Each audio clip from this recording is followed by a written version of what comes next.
ప్రేమ కలిగిన మా తండ్రి, మీకు వందనాలు, స్తోత్రము నాయన.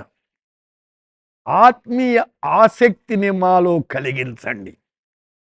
ప్రకటన గ్రంథం 3వ అధ్యాయం 19వ వచనములో, నీవు ఆసక్తి కలిగి మారు మనస్సు పొందుము.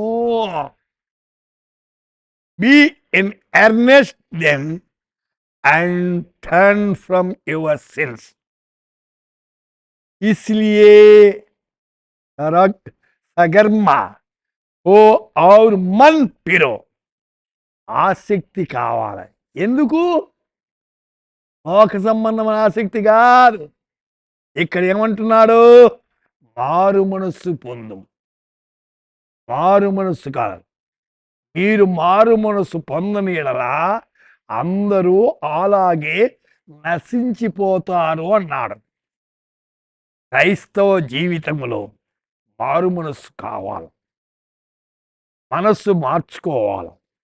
జీవితంలో పరివర్తన కావాలి. అది అవసరమే.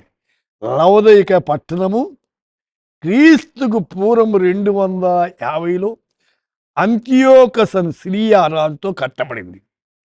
ఆయన భార్య పేరు లవొదికయ అను నామం పెట్టాడు. ఈ పట్టణము ఆర్థికంగా నిలయం, ప్రపంచం ధనవంతమైన పట్టణమైంది. అయితే ధనముంది కానీ భక్తి లేదు.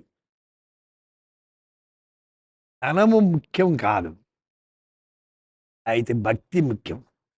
భక్తుడు అన్నాడు, నీవు నాకుండగా లోకములు ఏది నాకు అవసరం. ఈనాడు క్రైస్తవులు లోకమంతా కావాలి, ఏసు లేకపోయినా పర్వాలే.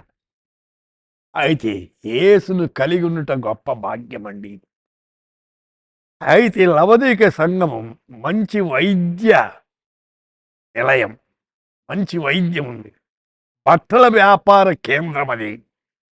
ఈ సంఘం ఎలా ఉందట? నులివెచ్చగా ఉందట.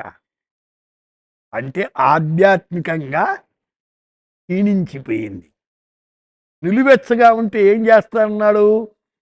నా నోటి నుండి ఉమ్మి వేస్తాను అన్నాడు. వేడి నీరు చురుకుతనాన్ని ఇస్తాయట. అయితే నులివెచ్చని నీళ్లు వాంతిని కలిగిస్తాయట. చల్లని నీళ్లు బలాన్ని ఇస్తాయట. నులివెచ్చని జీవితం వద్దు. ఆధ్యాత్మిక మంటను కలిగి ఉండాలి. సంఘాలు మంటలు రేగాలి.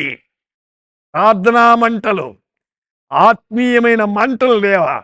ఆత్మయందు తీవ్రత గలవారే ప్రభువును సేవించండి అంటున్నాడు రోమా 12:11లో. ఈ సంఘ విశ్వాలు దౌర్భాగ్యులై ఉన్నారు. సంతోషము లేదు. సోదరి సోదరుడా, దేవుని సంతోషపెట్టే జీవితాన్ని జీవించు. ఆయన నిన్ను చూసి బలా నమ్మకమైన మంచి దాసుడా అనాల. ఆ రీతిగా ప్రభు మెచ్చుకునే జీవితాన్ని జీవించి ఆయన నామాన్ని మహిమపరుద్దాం. దేవుడు ఈ మాటలు దీవించునుగాక. ప్రార్థన చేద్దాం. ప్రభువా, వింటున్న శ్రోతలు ఆత్మీయంగా మేలు పొందేదానికి కృప దయచేయమని యేసు నామమున ప్రార్థిస్తున్నాము తండ్రి. ఆమేన్.